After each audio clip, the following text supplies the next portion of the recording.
우크라이나군이 서방으로부터 지원받은 하품 미사일로 해안 방어력을 크게 높이고 있습니다. 그동안 러시아가 해상봉쇄 등 막강한 해군력을 앞세워 우크라이나를 압박해봤는데 하품 미사일 때문에 기세등등했던 태도가 갑자기 위축됐습니다. 우크라이나군이 하품 미사일로 러시아 해군 예인선을 격침시킨 건 러시아군의 흑해 북서부 통제권을 크게 무력화시킨 데 의미가 있다는 평가가 나오고 있는데요. 21일 영국 일간 가디언에 따르면 영국 국방부는 이날 발간한 우크라이나 사태 최신 정보 보고에서 우크라이나군이 지난 17일 서방이 지원한 하푼 대함미사일을 성공적으로 사용했다며 이렇게 분석했습니다. 앞서 우크라이나군 전략공보부는 지난 17일 우크라이나군이 하푼 지대함 미사일 2기로 러시아 예인 구조선 바실리 베크호를 성공적으로 타격했다고 밝힌 바 있죠.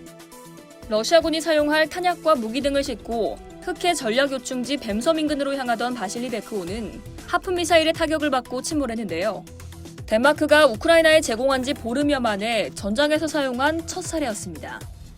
고래 잡는 작살이란 뜻을 갖고 있는 하푼 미사일은 위치 정보 시스템 수신기와 안테나, 레이더를 갖추고 있어 원거리에서 정밀유도 타격이 가능합니다. 종류에 따라 최대 300km 밖 함정을 타격할 수 있죠. 이론상 남부 헤르손 지역 일대에서 발사할 경우 즈미니섬 인근까지 사정권 안에 들어오게 됩니다. 영국 국방부는 보급 임무를 수행하던 러시아 함정이 파괴된 건 뱀섬을 점령하고도 실제 활용에 어려움을 겪을 수 있다는 점을 보여준다고 평가했습니다. 그러면서 우크라이나의 해안 방어 능력은 흑해 북서부 일대에서 해상 통제를 비롯해 해상을 통한 병력을 배치하려는 러시아의 제해권을 크게 무력화시켰다고 분석했습니다. 영국 국방부는 또 오데사 지역 장악을 통해 흑해 제해권의 전진기지로 삼겠다는 러시아의 침공당시 작전 계획의 실행 가능성도 함께 약화시켰다고 풀이했는데요. 이런 가운데 러시아군은 동부 요충지 세베로도네츠크와 북부 제2도시 하르키우를 중심으로 한 대규모 포격을 계속했습니다. 우크라이나군 총참모부는 1.1 브리핑에서 러시아군은 세베로도네츠크 완전 점령을 위한 공격을 멈추지 않았다면서 칼리브르 순항미사일과 대규모 포격을 병행해 세베로도네츠크와 리시찬스크를 집중 공격했다고 밝혔습니다.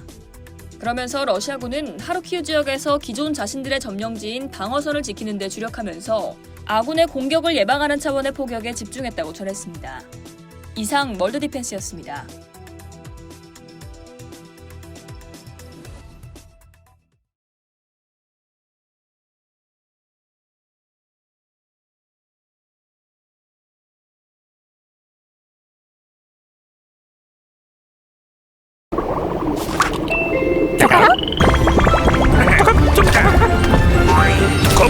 깔끔하게 잡았다. 오리지널 레시피의 촉깔끔한 맛. 소주의 원종 진로. 여기야. 러시아의 우크라이나 침공으로 곡물 수출길이 막히고 식량 가격이 치솟으며 아프리카와 중동에 있는 저소득 국가들이 피해를 고스란히 떠안고 있습니다. 유엔은 우크라이나 전쟁으로 심각한 식량 불안정에 직면한 이들이 올해 4,700만 명까지 늘어날 수 있다고 경고했습니다.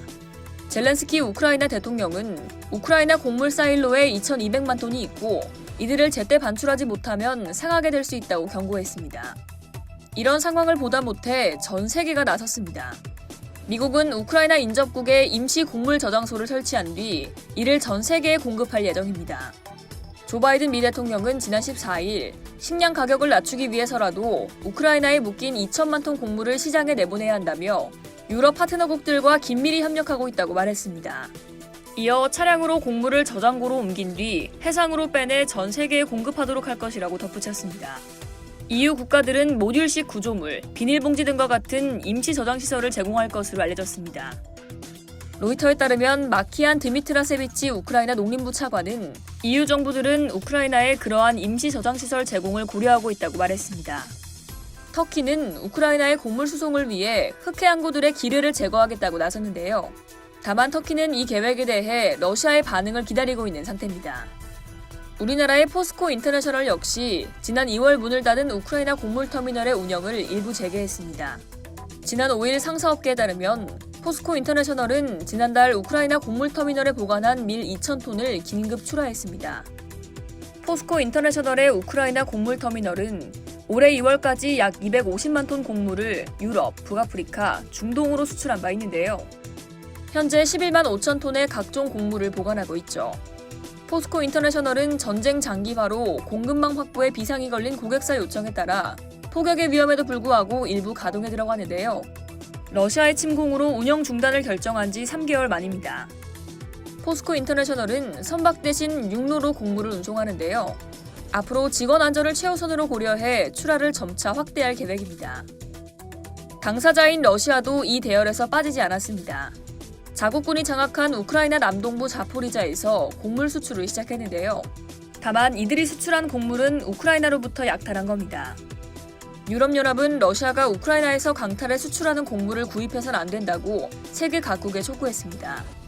유럽연합 측은 러시아가 이집트에 이런 곡물을 판매하려고 했지만 이집트가 거부했다고 덧붙였습니다. 한쪽에선 썩어나가고 다른 한쪽에선 못 먹고 굶주리고 있는 상황. 특단의 대책이 필요한 시점입니다. 이상 여의도TV였습니다.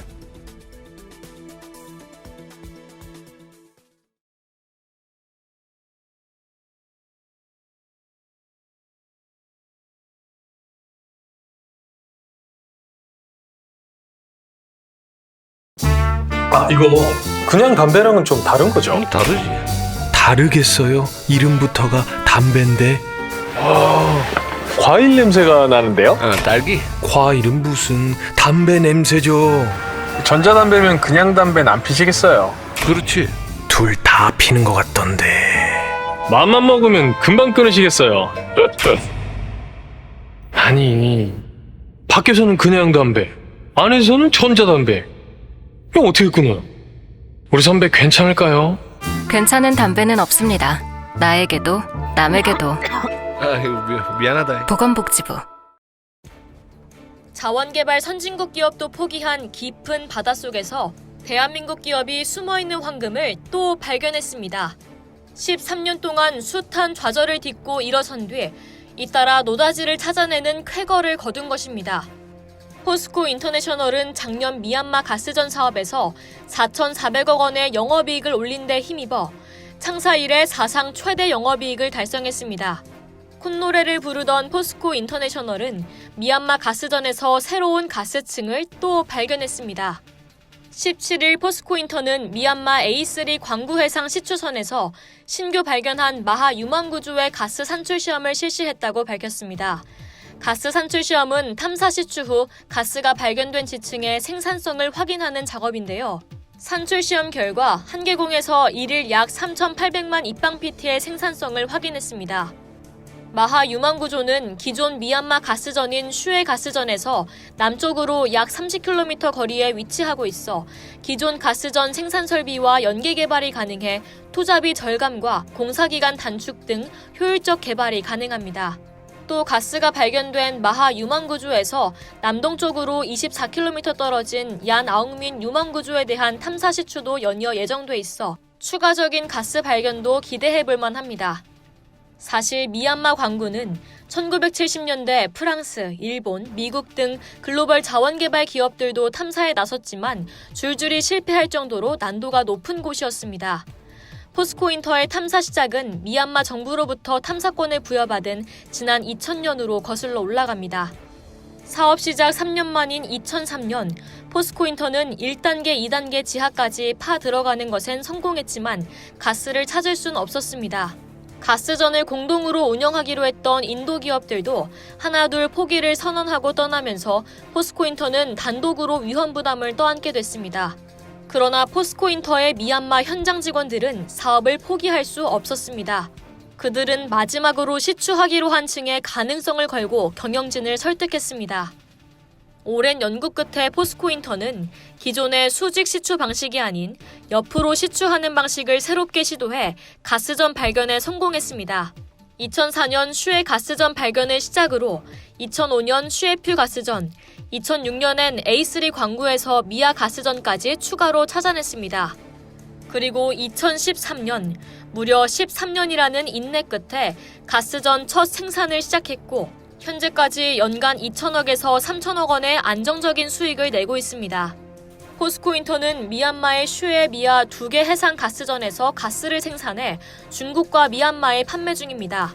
작년에는 과거 실적을 훌쩍 상회하는 2,162억 입방피트를 판매하는 기염을 토하기도 했습니다. 포스코인터 관계자는 이번에 신규 가스층 발견은 우리 기업의 탐사 역량을 보여주는 사례로 앞으로 에너지 분야에서 새롭게 도약하는 계기가 될 것이라며 앞으로도 유망 광구 탐사를 계속 추진해 포스코그룹 에너지 밸류체인 완성을 가속화해 나갈 계획이라고 말했습니다. 이상 열도튜브였습니다.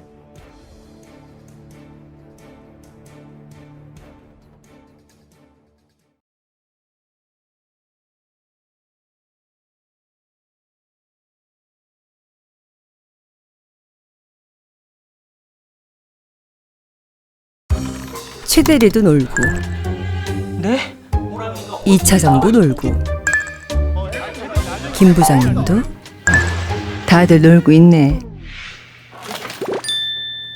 퇴직연금이 놀고 있잖아요.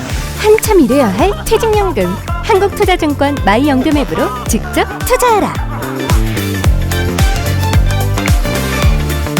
한눈에 쉽고 빠른 직접 투자. 눌리지 말라니까. 최근 중국 선박 공업 집단 CSSC가 프랑스 선사 CMA CGM에 인도하기로 했던 대형 컨테이너선 9척 인도를 연기했습니다. 2020년 국제해사기구 IMO의 환경규제를 3개월 앞두고 불거진 이 사건을 두고 조선업계에서는 의견이 분분합니다만 분명한 것은 앞으로 100척이 넘는 LNG 관련 선박 발주가 쏟아져 나올 텐데 중국 조선사의 몫은 없다는 겁니다. 2017년 CSSC가 현대중공업을 제치고 LNG를 연료로 사용하는 CMA CGM의 대형 컨테이너를 따냈을 때만 해도 한국 조선사들은 위기감을 느꼈습니다.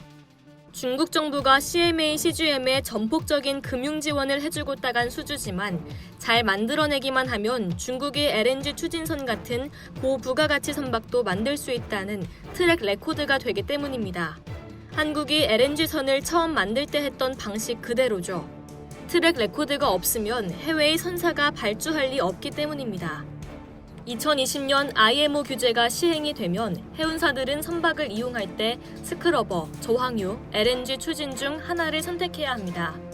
저항유는 너무 비싸고 스크러버는 과도기적인 기술이라 종국적으로 LNG 추진선이 대세가 될 것이라는 게 전문가들의 전망입니다. 해운사들은 IMO 규제가 예정된 2020년 1월부터 시행이 될지 눈치를 보며 규제 대응책을 고민해왔습니다. 지난 8월 국내 해운사인 장금상선은 삼성중공업의 LNG 추진 유조선 10척을 발주했습니다. 또 그리스 선사인 케미탈 마린타임은 현대중공업이 LNG 추진 초대형 유조선 14척에 대한 건조 의향서를 제시했습니다. 한 번에 24척이나 나온 LNG 추진선 배후에는 오일 매니저 쉘이 있었습니다. 장금상선, 케미탈 마린타임 모두 쉘이 원유를 운반할 때 필요한 선박을 빌려주기 위해 발주를 했습니다. 지난 7월 현대 미포조선이 JP 모건으로부터 수주한 LNG 추진 화학 운반선 역시 사실상의 선주는 쉘이라는 사실이 뒤늦게 밝혀졌습니다. 전 세계 해운사들이 갈팡질팡하는 사이 쉘이 먼저 치고 나간 겁니다. LNG선을 만들 수 있는 곳은 한국뿐이고 한국 조선사들의 도크 숫자는 제한돼 있습니다. 먼저 도크를 선점하지 못하면 LNG 선박을 사고 싶은 선주들이 몰려 가격이 비싸지거나 아예 도크가 없어 오래 기다려야 할 수도 있습니다. 쉘이 포문을 열자 엑슨모빌도 부랴부랴 한국 조선사와 접촉을 하고 있습니다. 엑슨모빌은 LNG 운반선 2척을 확보하기 위해 현대중공업, 삼성중공업에 문을 두드렸습니다.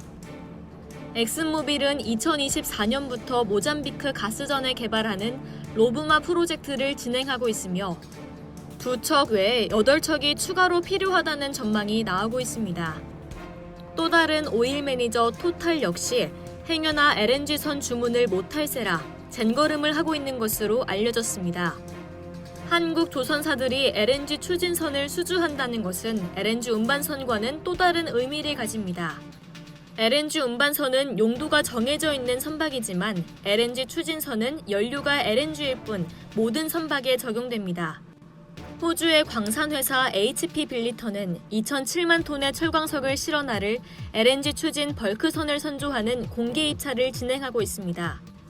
이 수주전은 현대중공업이 뛰고 있습니다.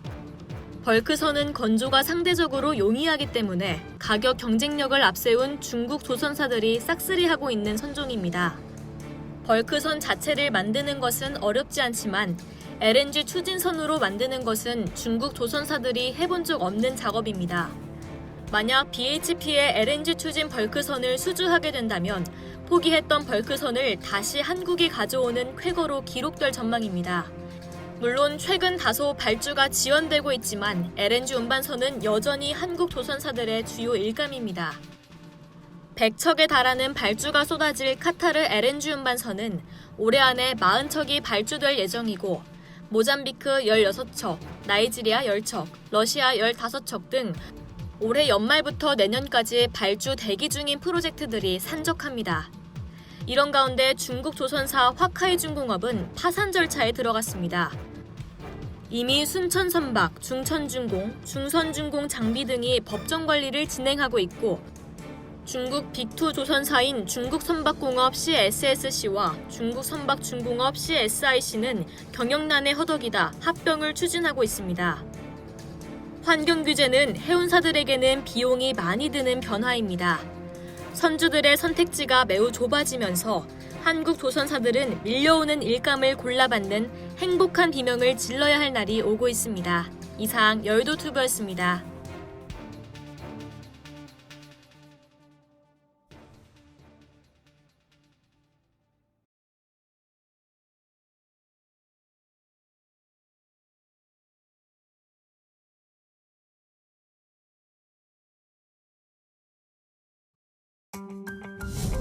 반도체, 배터리, 히토류. 이 세 가지 키워드는 최근 세계를 들었다 놨다 뒤흔들고 있는 요소입니다. 단순히 첨단 산업에 사용되는 부품 소재를 넘어 국가 안보를 좌우할 정도로 세계 자원 전쟁의 중심에 서 있는 주인공들. 미국 바이든 대통령은 지난 4월 첨단 산업 분야 인프라 구축에 2,500조 원에 달하는 초대형 투자 계획을 밝혔는데요. 이 중 약 55조 9천억 원은 반도체 생산시설 확충과 연구개발 예산으로 배정됩니다. 이는 중국의 의존도가 큰 반도체, 배터리, 히토류에서 공급망 자립도를 높이고자 한 바이든 행정부의 강력한 의지가 담겨 있죠. 세계 히토류 생산의 90%를 차지하고 있는 히토류 강국 중국은 최근 히토류를 가공하는 공장 운영을 일부 중단하며 생산량 감축에 들어갔습니다. 이는 히토류의 가격 상승으로 이어지며 세계 공급망에 치명적인 영향을 줄 것으로 예상하고 있는데요. 희귀 광물을 손에 쥔 중국의 행동은 자원 민족주의로 해석할 수 있습니다. 시장 원리를 기반으로 한 경제적 원칙 대신 자원에 대한 민족적 주권을 일방적으로 주장하는 행위죠. 그러니까 일단 자국 내 자원을 가지고 있는 거 이거 굉장히 중요합니다. 실제로는 이제 자원이라는 게 돈을 벌기 위해서도 있지만 또 한 단계로 내려가면 이제 안보의 차원이 있는 거죠. 아마 이제 조금 이런 것들이 값어치가 높아지면은 이제 그런 국가들마다 그런 자원 민족주의에 대한 영향이 커질 거예요. 이렇듯 굴지의 자원 불국들은 세금과 로열티로 힘을 과시하고 있습니다.